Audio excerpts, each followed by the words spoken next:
Hi, I'm Rachel Bachman, a sports writer at the Wall Street Journal. I'm here with Torah Bright, a snowboarder from Australia who won the 2010 gold medal in the women's halfpipe in Vancouver. Torah, thanks so much for joining us. And tell us why you're here today, Torah. I'm here in New York because I'm going to be walking in the red dress fashion show. Subway, who I've been working with in Australia, has partnered with Diet Coke, who sponsors the event. So I've got a red dress that I'll be walking in on the runway, which Nicole Miller designed. So it's very much out of my element being here in New York, but I love it. The news this week, of course, is somewhat ominous. We saw Lindsey Vonn crash in Austria a few days ago and seriously injure her knee. Wondering if you can just talk about the dangers of winter sports first and what your colleagues are talking about. Yeah, well, last night a group of us were talking and we're like, you know, there used to be one Evel Knievel, and now there's many, many more. And we obviously all love what we do, and that's why we, get back on the horse after we have injuries. And yeah, I mean, we all know the risks. Some are calculated and some just don't play in our favor, but we're here to live. So, yeah. In Lindsey's case, there's been a lot of talk about how long it might take her to come back. What's your sense of sort of serious knee injury, how long it might take for a high-level athlete to return to the slopes? I actually don't have any experience with the lower limbs, but I mean, Lindsey is incredibly strong and determined, so I have no doubt she'll be able to really recoup with this break and with the rehab, and she'll be back full force for Russia. Wonderful. And we're, of course, about 1 year out from the Sochi Games in Russia in 2014. I'm wondering if you can tell me who you think a couple of the favorites are, particularly in the women's halfpipe and the men as well.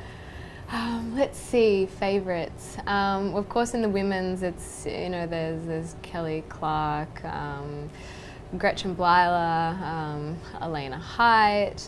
There are some young American girls coming up, Ariel Gold, and they don't know who's on the team yet, but I'm hoping that she gets in there because she's quite the rider. And of course, for the men, there's Sean. I'm really hoping that my buddy Danny Davis can, really get back in there after injury, and he's determined. So, there's time. But yeah, I'm just excited for the great show that everyone's going to put on. And speaking of that show, of course, every Olympics there's a great anticipation about what new tricks will be unveiled by the halfpipe snowboarders. And can you tell me a few guesses or ideas you have about new tricks we might see in Sochi? Yeah, no, I'm just gonna leave that one.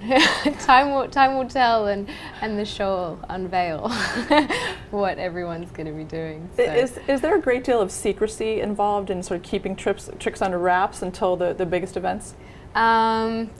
No, I think Shaun White's the only one that has a little secrecy involved in there. But no, otherwise everybody rides together, and we all see what each other's doing, and we all help each other because it's the kind of progression of the sport that we all want, and we want our buddies to do well. So. Mm-hmm.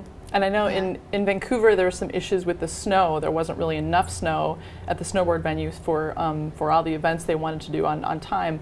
I'm wondering about Sochi. It's actually a subtropical climate. Has there been any worry about whether there will be enough snow in Russia? Well, it's funny you ask. I'm headed to Sochi tomorrow.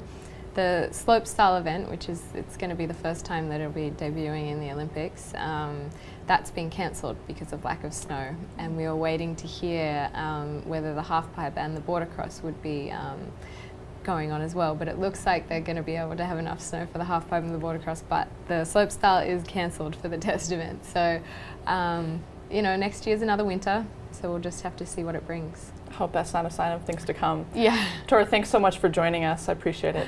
Thanks.